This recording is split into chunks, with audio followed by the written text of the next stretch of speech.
بسم الله الرحمن الرحيم. اهلا وسهلا بحضراتكم في فيديو جديد على القناة. فيديو اليوم الجمعة 26/5/2023. الفيديو ده يا جماعة خصصناه لأسعار القطن والقمح والذرة والفول، عشان الناس اللي متابعيني لو حد بيسأل عن أسعار الرز. أنا كنت عملت فيديو بعد صلاة الجمعة، موجود الفيديو فيه كل حاجة في أسعار الرز. بالنسبة لأسعار القمح، سعر القمح ثابت زي ما هو في التوريد. الدرجة 23.5 ب1500، والدرجة 23 ب1475، والدرجة 22 ب1450.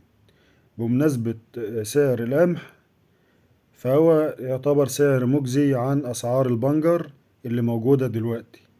يعني سعر طن البنجر دلوقتي ما عادش بيعدي 1000 جنيه. وغير كده مرمي على الطرق مرمي على الطرق وخس النص وعفن بسبب ان مفيش نقل للبنجر. فيعتبر القمح احسن بكتير من البنجر. ده بالنسبة لأسعار القمح. انا هتكلم عن اسعار القطن. اسعار القطن النهاردة لحد دلوقتي ب7400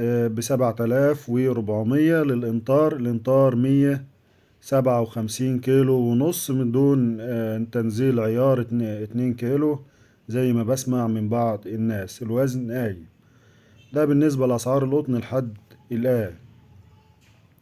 بالنسبة لأسعار الذرة البرازيلي والأرجنتيني ب15100 صب أرضه في المينا، والذرة الأوكراني ب13500 صب أرضه في المينا.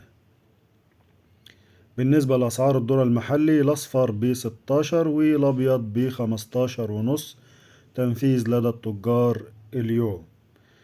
بالنسبة لأسعار الصويا، الصويا 46 ب37، والصويا 44 ب36 ألف للطن صب أرضه في المين. بالنسبة لأسعار الذرة، بالنسبة لأسعار الفول البلدي، الفول البلدي الرفيع النهاردة البضايع العالية الأرداب ب155 كيلو ب4100 إلى 4200 البضايع العالية. والناس اللي لسه عندها فول، لو مش هتبيع دلوقتي يفضل ان انت خلاص تودي التلاجات، لان الفول ممكن يحمر او يسوس مع بدء ارتفاع درجات الحرارة. فعشان تحفظ بضاعتك طالما مش هتبيع يبقى توديها التلاجات افضل.